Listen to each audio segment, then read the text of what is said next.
അതെ മാങ്ങക്കറി വയ്ക്കാനായിട്ട് ഇപ്പോൾ വൈകിട്ടത്തെ ഓർഡറാണ്. ഇഞ്ചി, പച്ചമുളക്, ഉപ്പ്, സവാള, വേപ്പിൻ്റെ ഇല ഇതെല്ലാം കൂടി കൂട്ടി നമുക്ക് ഞെരടാം. അതെ ഞെരടി യോജിപ്പിച്ച് വെച്ചിട്ടുണ്ട്. ഇനി മല്ലിപ്പൊടി, മഞ്ഞൾപ്പൊടി, മുളക് പൊടി കുറച്ച് മതി, അല്ലെങ്കിൽ കളർ ഫെയ്ഡാവും.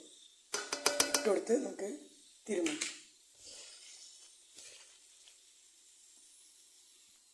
മാങ്ങ തിരുമ്മി വെച്ച് നമുക്ക് ഇനി അത് ഇട്ട് കൊടുക്കാം. അത് നമ്മളത് കൂട്ടി യോജിപ്പിച്ചു. ഇനി നമ്മൾ തേങ്ങ ചിരണ്ടി വെച്ചിട്ടുണ്ട്, അത് പിഴിഞ്ഞ് 1 പാൽ മരിച്ച് 2 പാലിട്ട് വേവിക്കാൻ വയ്ക്കാം. അപ്പം അതെ പാല് പിഴിഞ്ഞേക്കും എടുത്തു. നമുക്കിനി അടപ്പത്തേക്ക് വയ്ക്കാം.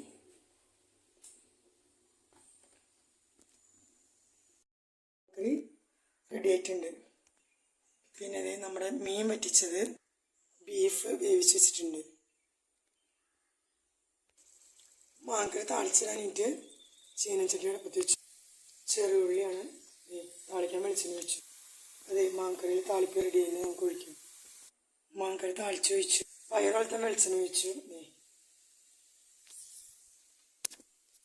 കുഞ്ഞുള്ളി ചതയ്ക്കാൻ വെച്ചിട്ടുണ്ട്.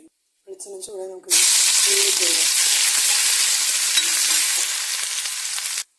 വെളുത്തുള്ളി ചതച്ച് വെച്ചിട്ടുണ്ട്. അതിൽ ഇട്ടുകൊടുത്ത് നമുക്ക്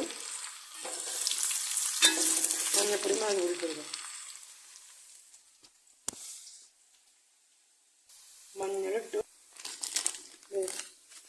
കുത്തുമുളക്,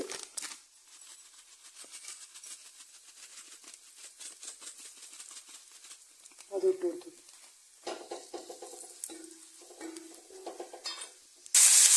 പയറൊക്കെ കൊടുത്തിട്ടുണ്ടെങ്കിൽ നമുക്കിനി ഉപ്പിട്ട് കൊടുക്കാം. ആവശ്യത്തിൽ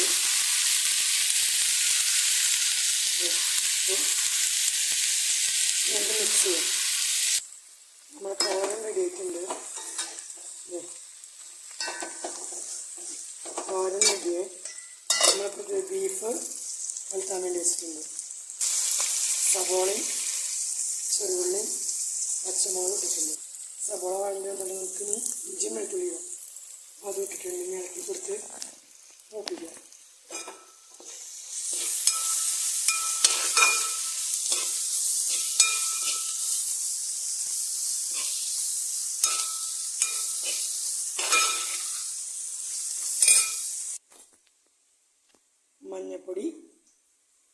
മഞ്ഞപ്പൊടി, മീറ്റ് മസാല, മല്ലിപ്പൊടിക്ക് മൂത്ത് വന്നിട്ടുണ്ട്. നമുക്കിനി മുളക് ആഡ് ചെയ്യാം. കുത്തുമുളക്,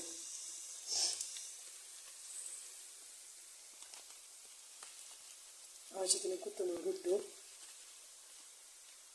ഇളക്കി കൊടുക്കാം.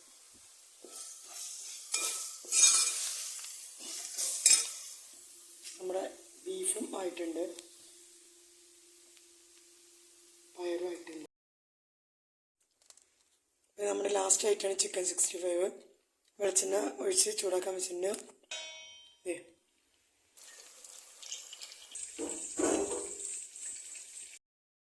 ചിക്കൻ 65, ബീഫ്, അച്ചിങ്ങ മെഴുക്കുവരട്ടി, മീൻ വറ്റിച്ചത്, മാങ്ങാക്കറി.